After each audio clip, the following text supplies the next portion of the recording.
It was a chilly Saturday morning when Harper knelt beside the display window, her tired eyes tracing the bright pink boxes lined up like little dreams she couldn't afford. Her daughter, Mia, stood beside her in a faded blue dress, clutching the edge of her mother's torn sleeve, her eyes glued to a Barbie doll with golden hair and a sparkling pink gown. Inside the glass, everything looked perfect. Smiling faces, glossy boxes, and promises of joy. Outside, Harper's reflection told another story. One of exhaustion, struggle, and endless love wrapped in worry. She swallowed hard, feeling the sting behind her eyes.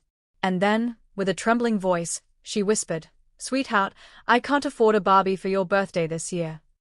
If you believe kindness and second chances can still change this world, then take a moment to like, comment, share, and subscribe to Kindness Corner. Because sometimes, it takes just one act of compassion to rewrite someone's story forever." Harper had never imagined life would look like this.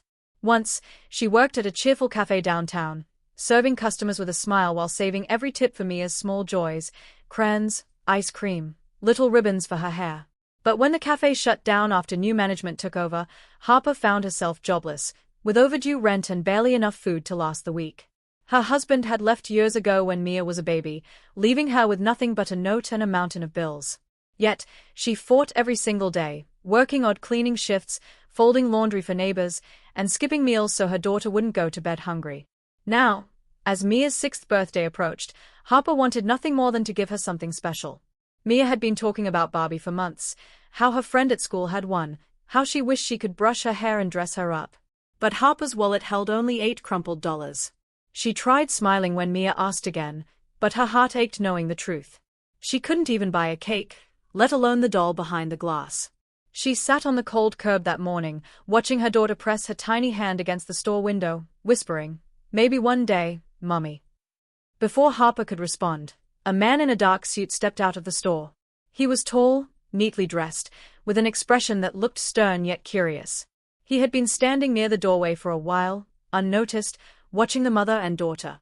His name was Cole Harrington, the CEO of the very toy company that made those Barbie dolls. But Harper didn't know that.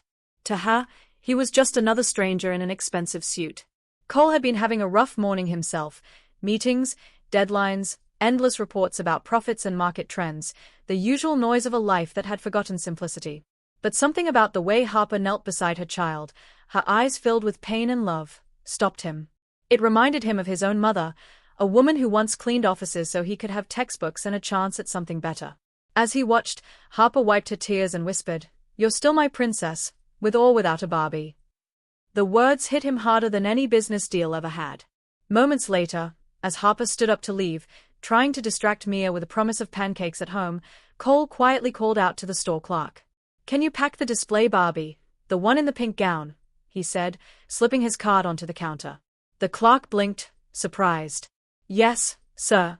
Of course." Then Cole followed them outside. Harper froze when the man approached. She instinctively pulled Mia closer, her heart racing. "Excuse me," Cole said gently, holding a pink box wrapped in a ribbon. "I couldn't help but overhear. Maybe this could make her birthday a little brighter." Harper blinked, confused. "Oh no, sir. Please. I can't accept that," she stammered. But Cole shook his head. "You're not accepting it from me," he said quietly. "You're accepting it from one parent to another, from someone who knows what it means to want more for your child than the world allows you to give." Tears welled in Harper's eyes as she looked down at the doll. Mia's face lit up with pure joy, her tiny hands trembling as she held it. "Mummy, she looks like me," she whispered, smiling through her tears. Harper couldn't speak. She just nodded, her throat tight with gratitude. Cole didn't stay for thanks.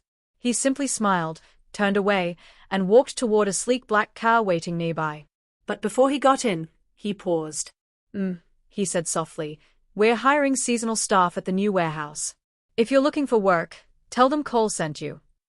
Then he left.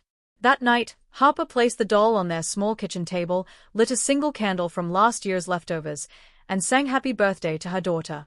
Mia clapped, laughing, holding her new Barbie tight. Harper watched her, smiling through tears. For the first time in a long time, hope didn't feel like a fantasy. Days later, Harper mustered the courage to visit the warehouse. She didn't expect much.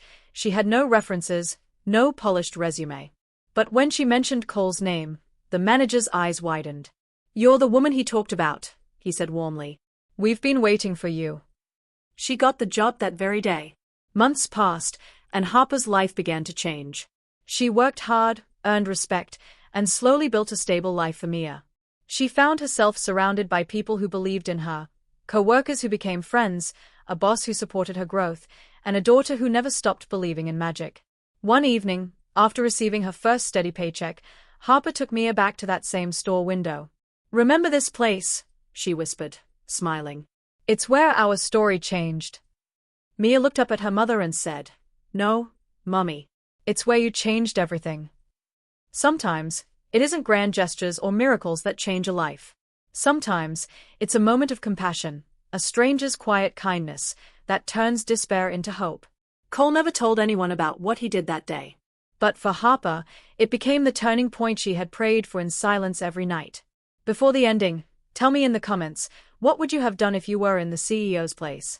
Would you have stopped to help or walked away like most people do? If this story touched your heart, please like, share, and subscribe to Kindness Corner, where every story reminds us that humanity still shines brightest when life feels darkest. Because somewhere out there, another Harper is waiting for someone's kindness to change her world.